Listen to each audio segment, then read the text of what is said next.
Pankuş'tan herkese merhabalar. Yunanistan'daki seçimler sonrasında Türkiye ilişkileri, Türkiye-Yunanistan ilişkilerini konuşacağız. Amiral Cem Gürdeniz'le. Amiralim tekrar hoş geldiniz programımıza. Bu Yunanistan'da seçimler oldu ve arkasından da bu seçimlerin hemen arkasından da işte acaba Türkiye ilişkiler nasıl olacak? Ege sorunu nasıl çözülecek? Acaba yeni bir döneme mi giriliyor? Türkiye bu seçimleri nasıl değerlendiriyor diye hep sorular soruldu. Siz nasıl değerlendiriyorsunuz? Siz ne görüyorsunuz? Esasında ben bütün programlarda vurguladığım bir şey var. Yani Yunanistan bağımsız bir devlet değil. Zaten vekil bir devlet olarak kuruldu. O yüzden baktığımız zaman demokrasisi de hanedan demokrasisi diyorum ben. Bir bakıyorsunuz PASOK devralıyor, bir bakıyorsunuz Yeni Demokrasi, bir bakıyorsunuz Papandreou ailesi, bir bakıyorsunuz Mitsotakis ailesi. Bir işte 2015'te bir istisna oldu. Kimdi bu? Değil mi? Tsipras denen adam Syriza hareketiyle aşırı sol. Çok umut doluydu herkes ama. Ama şimdi gerçek var. Vekil bir devlet diyorum. Yani siz vekil devlette emperyalizmin size empoze edilenin dışına çıkamazsınız. Çünkü sizi kuranlar onlar. Onun dışına da çıkmıyorlar. Neticede baktığımız zaman Yeni Demokrasi Partisi ve PASOK hükümetleri 2011 koşullarını yaratmadı mı? 2011 koşulları, yani iflas etmiş bir ülke. 2015'e nasıl gelindi? Çökmüş bir ülke. Bakın 2011'den günümüze kadar 20 bin intihar oldu. Yani nüfusu 12 milyon olan bir ülkede 20 bin intihar ne demek? Böbreğini satan insanlar var. Yani peki şunu soralım. Bu 2019 geçen haftaki seçimlerde halk neye güvenerek Mitsotakis'i geri getirdi veya Yeni Demokrasi? Bunlar zaten Yunanistan'ı mahvettiler. Neyi gördüler biliyor musunuz? Zaten katılım oranı çok düşük. %57. Yani 100 kişide 57 kişi gidiyor seçime. Diğerleri zaten bence ümidini kesmiş. Şunu demek istiyorum. Bu yeni dönem Yunan halkına esasında umut, mutluluk ve refah bence göstermeyecek. Yani şu an neoliberal kapitalist sistemin, yani IMF, Avrupa Merkez Bankası, Avrupa Komisyonu, Almanya, yani böyle büyüklerin empoze ettiği veya onlar troika diyor ya, işte IMF, AB Komisyonu ve Merkez Bankası, bu troikanın dediklerini yapmaya devam edecekler. Çünkü bu vekil devlet maalesef aklını kullanamamış. Yani bir sanayi oluşturmamış. Bugün ülkenin milli gelirinin %80'i hizmet sektörü, %4'ü ziraat. Ne kaldı geriye? %16. Şimdi baktığımız zaman turizmi, gemiciliği, denizciliği, balıkçılığı ve bazı yan sektörleri çıkardığımızda içi boş işte 56. bir ekonomiyi görüyoruz. Nüfusu az. Şimdi baktığımız zaman ama buna rağmen demin nasıl tartışmalarımızda konuşurken Güneyli Rumlar çok güzel kuvvet çarpanları, oyun değiştirici manivelalar buluyor. Yunanistan da böyle. Bunların en büyük manivelası da bence iki kaynaktan geliyor. Biri Helenistik medeniyetin bugünkü mirasçısı olduklarını iddia ediyorlar. Değiller. Onu zaten aklı başına bütün tarihçiler biliyor. Ama bakarsan bugün git bazı fanatik Yunan yorumcularına kendini Avrupa'yı yaratmış. Avrupa'yı yaratmış. Her şeyi onlar yaratmış yani. Aklına gelen her şeyi. Dolayısıyla bir kere bu alışkanlıklarını nasıl atacaklar bilemiyorum. Bakıyorsun, madem Helenistik döneme bu kadar meraklısın ama bir yandan da Ortodoks. Yani Helenistik neydi? Politeisti, değil mi? Çok tanrılı bir mitolojik bir din modeli vardı. Mitolojiden çıktılar, sonra Ortodoks oldular. Daha sonra şimdi bakıyorsun monoteist, Ortodoksluk ve fanatik bir şekilde. Yani baktığın zaman anayasalarında Yunan devletinin dini Ortodoksluk diyor. Bakıyorsun o Ortodoksluğu da emperyalizmin emrettiği şekilde kullanıyorlar. İşte buyurun, Patrikhane buradaki adam, değil mi? Bartolomeos alıyor, Ukrayna'yı bölüyor. Ruslarla Ukrayna'yı karşı karşıya getiriyor. Din görevlisi değil, sanki siyasi bir görevliymiş gibi. Aynen öyle. Bu da ne esasında? Jeopolitiğin yanına bir de teopolitikte Tanrı'yı Evet. jeopolitiğin içine karıştırıyorlar yani. Ve neticede başarılı da oluyorlar. Oluyorlar, bölüyorlar. İşte bölüyor adam yani. Yani bu aynı şey İslam dünyası için de geçerli yani. Şimdi dolayısıyla baktığımız zaman bu Syriza bence çok hezimetle gitti. Halbuki ümit ışığı olarak gelmişlerdi. Adam söylediği hiçbir şey yapamadı. Çünkü bence hazır değillerdi. Yani bir krize gireceğin zaman krizi yönetmek için bir kere birikimin olacak. Genç bir çocuk, tecrübesiz. Ne oldu? Daha ilk başlarda bakanlarını tasfiye etmek zorunda kaldı baskıyla. Direnemedi. Şimdi siz bir halk hareketine giriyorsan arkandan gelecek kişilere ben size nasıl Churchill ne dedi 2. Dünya Savaşı'nda, ben size kan ve gözyaşı taahhüt ediyorum dedi yani. Değil mi? Yani dolayısıyla bu tip şeylerde, mücadelelerde liderlerin halkı bu zorlukları göğüsleyecek bir şekilde endoktrine etmesi gerekir. Şimdi bakıyorsun Papandreou dedesi gelmiş, oğlu gelmiş, şimdi Mitsotakis, şimdi torun geliyor. Tamam. Papandreou'da da aynısı olacaktı. Yani bakacak olursan baba geldi, oğlu geldi. Ne değişti? Değişen bir şey olmuyor. Niye? Çünkü Yunanistan bana göre, bir daha söylüyorum, bağımsız bir devlet değil. Yani baktığın zaman nereden anladın bağımsız bir devlet olmadığını? Yani bu Stalin'le Churchill'in meşhur bir 45 toplantısı vardır. Percentage Agreement diye geçer. Yüzdeler anlaşması. Ya Yunanistan'da o dönemde komünistler iktidarda güçlü. Yani öyle bir vekil devlet ki Stalin bile komünistler iktidarda olduğu halde Churchill istiyor. Niye? Kenar kuşak. Kenar kuşağın denizde olan bir kısmı burayı biz istiyoruz diyor. Bu Yalta'dan önce oluyor. Ve adam Stalin kabul ediyor. Komünistleri resmen bence orada bırakıyor. Desteğini vermiyor yani. Ve Yunanistan'da biliyorsun ondan sonra iç savaş.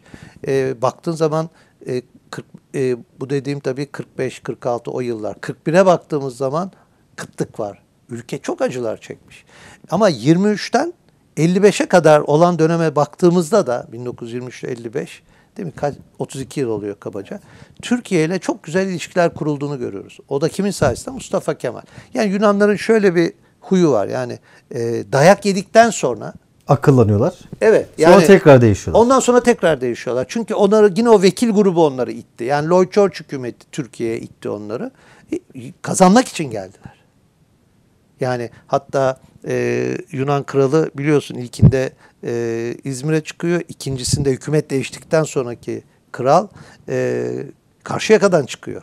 Haçlı Seferi'ndeki Richard'ı taklit ediyor. Yani adam düşün.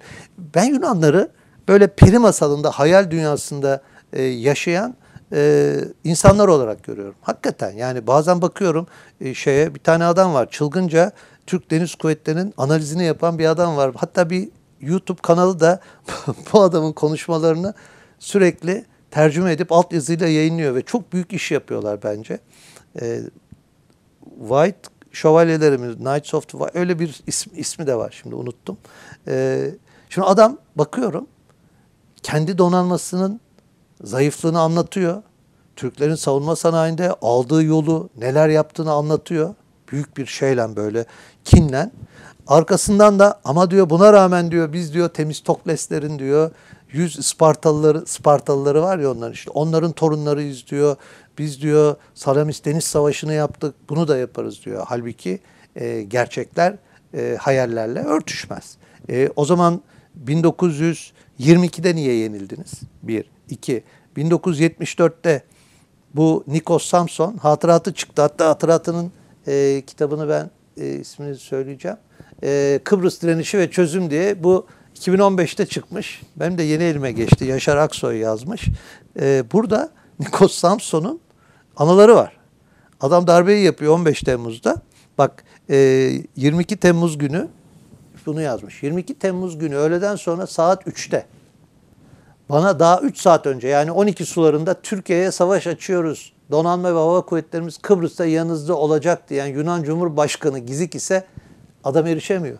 Halbuki anılar, şimdi uzatmayayım tabii. Anılara baktığımız zaman adam diyor ki kim tutar seni diyor. Enos'u ilan ettiniz diyor. Yunan halkı Helenizm sizi kucaklıyor diyor. Ordular ve donanma hava kuvvetlerimiz yoldadır diyor. Adam mutlu başlıyor temizliğe. Aradan geçiyor birkaç gün, yok ortada. Sürekli telefon ediyor. İşte bahaneler. Efendim denizaltıları bekliyoruz. Efendim şu en sonunda adam saat işte 15'ten sonra telefonlara çıkmıyor. Adam ağlıyor. İşte diyor bunu diyor ağlayarak diyor telefonu yere attım diyor analarım. Şimdi şuna diyeceğim. Bu tip Helenistik rüyalar, yok Enosis'miş, yok işte eski Bizans'ın. Şimdi o adam o dediğim televizyon kanalında bir tane Yunan hücum botu NATO tatbikatına katılmak için Karadeniz'e gidiyor. Ayasofya'nın önünden geçerken de bir resmi yayınlanmış. Bakıyorsun küçücük bir savaş gemisi. Ne olacak onun önünde yayınlandıysa? Bunlar diyor sembolik. Yunan bayrağı diyor Ayasofya'nın önünde boğazda diyor. Yani hayallerle uğraşıyorlar. Karşında senin 82 milyonluk savunma sanayinde %70 artık kendi ihtiyacını giderebilen ve muazzam bir hızlı yükselmeye geçen bir devlet var. Ve bu devlet seni %1'iyle yenmiş Kurtuluş Savaşı'nda. %1 nüfusa oranla katılanları. Tamam. Sadece tabii Rusya'dan gelen askeri malzemeyi katmamız lazım. O olmasa hakikaten çok zordu. Çünkü malzeme olmadan da savaş olmuyor. Şimdi Türkiye o açığı nasıl gidermiş oldu? İşte savunma sanayiyle. Sanayisi olan bir ülke. Bacası olan, çalışkan insanlar. Şimdi Yunanistan'a bakıyorum ben. Yani hatta şu kelimeyi kullandım son makalemde. Dionizyak dedim. Yani böyle şeyden hoşlanan, yesin, içsin, dans etsin. Yani hayatı, bunu şeyde yapmıyorum, küçük de görmüyorum. Yeter ki barışı. Ama sen hem Dionizyak olacaksın, hem savaş isteyeceksin. Hem kalkacaksın Türkiye'nin Kardak benzeri adalarda şovlar yapacaksın. Türkiye'yi kışkırtacaksın. Orada Türk Deniz Kuvvetleri gelsin, savaş edelim veya küçük bir çalı ateşi çıksın. Türkiye'yi Doğu Akdeniz'den bütün gücüyle Ege'ye çekelim. Oh, Doğu Akdeniz boş kalsın. Bunu Türkiye olarak, yani Türk devlet aklı bunu yemez bir kere. Bunu satın almaz bu fikri. Şimdi o yüzden Yunanistan'ın bu Mitsotakis döneminde Siriza'ya nazaran şeyden geldikleri için Siriza soldu. Aşırı soldu. Ve tabii ki koalisyon yapmak zorunda kaldı. Kimlerle? Aşırı uçlarla. Ve bu aşırı uçlar maalesef militanca Türkiye karşıtıydı. Bir tanesi çıktı, hatırlarsın. Önce İyon Denizi'nde 12 milyar edelim. Sonra Girit çevresinde, daha sonra da Ege'de. Küstaha bak. Ortada iki tane çok ciddi belge var. Bir tanesi 12 Kasım 1976 Bern belgesi. Mesela kıta sahanlığına yönelik hiçbir şekilde sismik araştırma açık deniz alanında yapılamaz. Öbürü de 6 Haziran 95 meclisin Türk hükümetine verdiği yetki belgesi. Şimdi ortada bunlar varken sen kalkıp bunu nasıl diyorsun? 12 bin ilan et. Ne elde edeceksin? 20 bin kişi intihar etmiş senin ülkende. Savaşan bir ulus musun? Türkler gibi. 84'ten beri Güneydoğu'da savaşıyor Türkiye. Hayır. Neye güveniyorsun? Yani şimdi Amerika görüyoruz işte. Bu Rubio Menendez Güney Kıbrıs'a sadece vermiyor. Yunanistan'a da yardım yapıyor. Amerikalılara da ben esasında üzülüyorum. Yani şöyle üzülüyorum. Savaşı, çatışmayı teşvik eden bir süper güç durumundalar. Ya halbuki Pax Americana diyorlar değil mi? Amerikan barışı, yani barışı korumaları lazım. Hayır. Savaştırıyorlar. Halbuki bu kuşak Avrupa'nın medeni bir kuşağı. Türkiye medeni bir ülke. Yunanistan da medeni bir ülke. Sevsek sevmesek de Rumlar da medeni bir ülke. Vahşi insanlar değil. Bunlar gidip kelle kesen, değil mi? Bu görüyoruz yani. Afganistan'da, Yemen'de, şurada, burada. Bu medeni insanları niye birbirleriyle çatışmaya zorluyorsun? Niye kan dökülsün? Bunu düşünmüyor adam. Şimdi geçenlerde okudum yine. Yeni helikopterler veriyor. Silahlı insan hava araçları veriyor. Volos üssü Amerikalıların kullanımına veriliyor. Dede Ağaç'ta orayı kullanabilir miyiz diye bakıyorlar. Orayı genişletiyorlar. Yani Mitsotakis hükümeti, benim tahminim bu Siriza'nın, ki anti-Amerikan olduğu halde bunları yapan, bunu kat be kat geçecek diye düşünüyorum. Ama tabii ki içerideki halkın, ekonominin durumu, halkın psikososyal durumunu da düşünerek belki bir denge politikası güdebilir. Şöyle düşünelim. Bugün %80 gelirlerini turizmden elde eden, %80 biraz abartılı olur, denizcilikten de alıyor. Hizmet sektörü %80. Yani %45 civarında milli gelirine turizmden kazanan bir ülke. Bugün Ege'de silahlı bir çatışma çıksa, daha da aç kalır. Onu diyeceğim. Yani bu şimdi akıllıca bir şey mi? Değil. Ama bağımsız değil diyorsunuz. İşte şimdi o yüzden ben de diyorum ki Yunan halkının artık yeter deyip kendi geleceğini belirleyecek ve o süreçte de, çünkü biliyorsun Avrupa Birliği'ne 80'li yıllarda girdiler. Soğuk Savaş bittikten sonra o genişleme furyasında çok büyük paralar aldılar. Almanya'yı tehdit ederek Güney Kıbrıs'ı haydutça Avrupa Birliği'ne soktular. Neydi o zaman tehditleri, hatırlayalım. Eğer Güney Kıbrıs'ı Avrupa Birliği'ne almazsanız Almanya'nın birleşmesinden tut da işte oradaki diğer Doğu ve Orta Avrupa ülkelerinin AB'ye girmesini engelleriz dedi adamlar. Avrupa Birliği'nin yaptığı en büyük hatadır. Bu haydutları aldılar ki her şeye karşı, yani Zürih Konferans, Londra Anlaşması'na karşı, AB'nin charter'ına karşı, her şeye uluslararası hukuka aykırı. Her şeye aykırı. Ya. Ama ben tabii bir tek onlara kızmıyorum. Türkiye'deki hükümetleri de burada eleştirmemiz gerekiyor. O dönemlerde nasıl izin verdin? Nasıl izin verdin? AB dediğin nedir? Jeopolitik 1000 yıldır. AB kaç yıl daha sürecek? Onu düşünmedi. Anlam planına evet dedirten gördük bürokratları, hükümetleri, müsteşarları, bakanları. Gidip propagandaya katılanları gördük. Yani o yüzden ben hep söylüyorum, yani Türkiye'de milletvekili olanları şöyle 2 ay jeopolitik görebaşı kursuna götürmek lazım. Devlet coğrafyası nedir? Devlet eğitimleri biz verebiliriz yani. Hayır. Direkt sizin burada Hayır, böyle bir iddiam da yok ama Veryans'ın televizyonda çıkan şeyleri izlesinler yeter ya. Anlam planına yes be annem dendi bu ülkede yani. Veya bu ülke 6 milin üzerinde karasu ilan edilirse o 95 kararına bundan utanç duyuyorum diyen meclis başkanları gördü. Bu tarih bilgisizliği, jeopolitik bir dolu şey yani. Şimdi bunlar iyi niyetli tabii şeyler. Tabii canım, yani iyi niyetli, yani kalkıp hepimizin tek gayesi var. Torunlarımıza daha güvenli, daha müreffeh bir Türkiye bırakmak. Yani hep yaşayan bütün nesillerin görevi budur. Devletler böyle ilerler. Yoksa ben günümü gün edeyim, ben mutlu olayım, hedonist bir şekilde en iyi arabaya bineyim, en iyi yemeği yiyeyim, en iyi evde oturayım. Yarını boş ver. O zaman görüyoruz toplumlarında. Devletsiz kalıyorsun. Devletsiz. Örneği yok mu işte? Yugoslavya çöktü gitti. Değil mi? Bir dolu örnek var. O bakımdan Yunanistan'ın bence bu Helenistik ve Ortodoks sermayesini artık yeterince kullandı. Millet de bıktı bundan yani. Bence Avrupa da bıktı. Yani yük gibi, kambur gibi. O yüzden de ne oluyor? İşte bu jeopolitik oyunlarda bunları kale gibi, fil gibi kullanıyorlar. Şimdi Türkiye, bak 1830'da kuruldu. 1830'da kurulmasından itibaren Türkiye'ye sürekli Osmanlı İmparatorluğu'nun başına bir baş ağrısı olarak, arkasından işte Balkan Harbi, arkasından Birinci Dünya Harbi'nde biraz uzak durdular ama harp bitti, İzmir'e saldırdılar. Anlatabiliyor muyum? Çıktılar. Bakıyorsun bir 23-55 güzel bir dönem var. 55'ten sonra sürekli problem. Ya bugün biz Sovyetler Birliği ile, ki karşı kampta olduğumuz halde, karşı kamptayız adamla. Yani bütün savaş planların, kuvvet yapın, komuta yapın, savaşmak üzere onunla NATO üyesi olarak kalkıyorsun sen. Bunlarla 1980-86'da kıta sahanlığı münhasır ekonomik bölge anlaşmalarını imzalıyorsun. 1965'ten itibaren Kosygin geliyor. Türkiye'de 12 tane dev fabrikayı kuruyor. Dev, yani Türkiye'nin bugün sanayinin temeli olan alüminyumdan tut İstemir'ine kadar tonla şey kuruyor. Yani Atatürk döneminde yapılanların dışında ikinci parti. Bu ne zaman oluyor?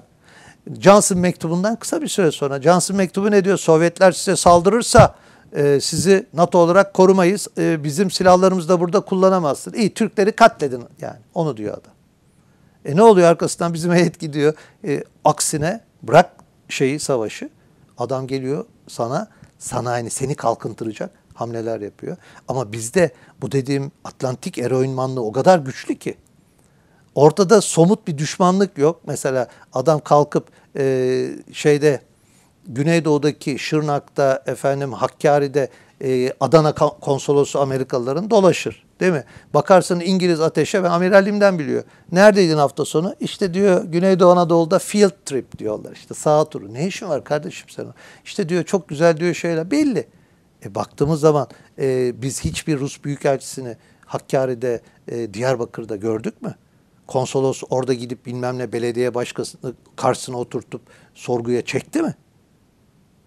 Ya da onların bir Wikileaks ortaya çıktı mı yani? Yani 40.000 tane Adana konsolosluğunda. Şimdi bizdeki işte bu şeyi onu çözüyorum. Demek ki Atlantik damar orada çok güçlü olmuş etkilemede. Bugün görüyorum yani isim yapmış pek çok üniversitede ortada somut bir düşmanlık olmadığı halde hala Rus düşmanlığı devam ettirilmeye çalışıyor. Komünizm bitmiş, adam kapitalist ekonomiye geçmiş, neoliberal sistemi kötü yanlarıyla benimsemiş. Bırak komünizmi, Marksizmi, değil mi? Yani kronizm denen kapitalizmin en kötü şeyi, aileler, oligarklar, şunlar bunlar. Ona rağmen hala Rusya bir şey olarak gösteriliyor. Türkiye için öcü olarak gösteriliyor. Efendim %55 doğalgazla bağımlıyız bilmem ne. Bu işte çıkar dedim ya, Palmerston'u, çıkarlar, düşmanlar, dostlar, bu dengeyi çok iyi korumak lazım. Çünkü bir bakıyorsun bir gecede her şey değişiyor. Şimdi Yunanistan'da ben gelecek bir yansıma yapayım. Geleceğe bir projeksiyon yapalım. Bence bu Mitsotakis hükümeti Amerika ile ilişkileri en üst seviyeye taşıyacak. Amerika'nın zaten biliyorsun Suda'da üssü var. Yunanistan ana kıtasında, Larissa'da falan yerleri var. Üst anlaşmaları imzalanacak. Amerika'dan silah transferleri artırılacak. Ben Amerika'dan savaş gemisi belki kiralanması, belki hibe edilmesini bekliyorum. Çünkü deniz kuvvetleri çok zayıf. Tabii şu an deniz kuvvetlerinin yakıt masrafını, personel masrafını, yedek parçasını karşılayacak bütçeleri çok kısıtlı. Bunu nereden biliyoruz? Mesela Kardak bölgesindeki karakollarda Türk Sahil Güvenliği gidiyor. 7/24 orada. Bakıyorsun onlar geliyor, bir gün kalıyor, gidiyor. Yakıtları yok. Veya stop ediyorlar. Yakıt yakmamak için akıntıyla sürükleniyorlar gibi. Şimdi dolayısıyla bu ekonomik krizden, yani ekonomisinde AB'ye bağımlı bir devlet, savunma işbirliği, jeopolitik perspektifte tamamen ABD'ye bağımlı bir devlet. Karmakarışık bir durumda. Ama bir yandan da bakıyorsun Çin'le de Pire Limanı'nı 50 yıllığına kiralayacak kadar da Çin'e yaklaşmış bir devlet. Ben mesela Çinlilere dedim ki, ya dedim, bak siz bu Pire'ye bu kadar Costco yatırım yaptınız. Ben size garanti ediyorum, Çin-Amerikan ilişkileri belli bir eşiğe geldikten sonra Amerikan baskısıyla Pire Limanı sözleşmesi iptal edilecek, yazın dedim. Ondan sonra biz ama dediler böyle jeopolitik konulara değil, ticari konulara bakarız. Böyle yani ticari. Dedim vallahi jeopolitik her şeyin üstündedir dedim. Yarın öbür gün dedim oraya baskı olduğunda Yunan hükümeti direnemez dedim. Çünkü direnecek gelenekleri yok, direnecek pozisyonları yok. Göreceksin. Çok teşekkür ederiz Amir'im. Çok sağ olun. Ben son makalemde yazdığım şu cümleyi de okuyayım da öyle kalayım. Yunan halkı tuzağa düşmemelidir dedim. Yunanistan halkı Helenizmin süslü makyajı. Ona öyle dedim. Ortodoksluğun sisli vaatleri. AB ve NATO üyesi olmanın sahte güvencesi. ABD'deki Yunan diasporasının tuzu kuru dolduruşları. Yunan siyaset adamlarının içi boş hamaset söylemlerinin delik deşik şemsiyesi altında sürekli aldatıldı. Artık aldatılmayın diyorum yani. Evet. Ama aldatılmaya devam edecekler gibi. Yani İnşallah olmaz yani. İnşallah. Esasında evet. bakacak olursan kaç yüzyıl beraber onların dilinde 3000'e yakın günlük dilde kullanılan Türkçe kelime var. Bizim dilimizde o kadar çok Yunanca kelime var.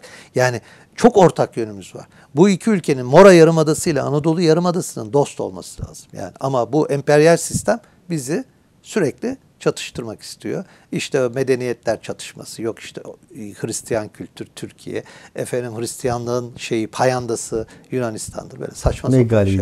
O yüzden Türkiye'nin de tabii onlar o dini kullanıyorsa Türkiye'nin de İslami özelliğini değil, Mustafa Kemal'in laik Türkiye. Çünkü Türkiye'nin en büyük özelliği odur. İlk programda da söylemiştim sana. Hem Müslüman halka sahip olup hem laik bir cumhuriyet kurabilme yeteneği. Dünyada bunu yapabilen çok az ülke var. Çok teşekkür ederiz Amir. Çok sağ olun. Tabii Yunanistan-Türkiye krizi bundan sonra nasıl bir sürece evrilecek? Acaba düzelecek mi, düzelmeyecek mi? Ama benim gördüğüm pek de olumlu bir ilişki olmayacak. Ama savaş ihtimali ben görmüyorum. Yani Türkiye o tuzağa düşmeyecek kadar akıllı bir ülke. Yunanistan'da da... Ama krizin derinleşmeyeceği anlamına gelmiyor yok, tabii. kriz derine... Bak, bir kriz yaratılır. Bazen bile bile kriz. Kriz yönetilir. Tepe yapar. Tepe yaptıktan sonra tekrar sönümlemeye geçer. Hep böyle. 87 Mart krizinde. Savaşın eşine, Kardak krizi. Savaşın eşine geldik. Çıktı mı? Çıkmaz. Bir daha söylüyorum. İki yarımadada oturan devletler medeni devletler. Savaşmamaları gerekir. Savaş Atatürk'ün dediği gibi. Ne diyor? Eğer hayati değilse cinayettir diyor. Burada kimsenin de savaş propagandası yapmaması gerekir yani. En kolay şey. Ama barışı tesis etmek daha zor o bakımdan. Çok teşekkür ederiz. Çok sağ olun. Başka bir Pankuş'ta görüşmek üzere. Herkese mutlu günler diliyorum.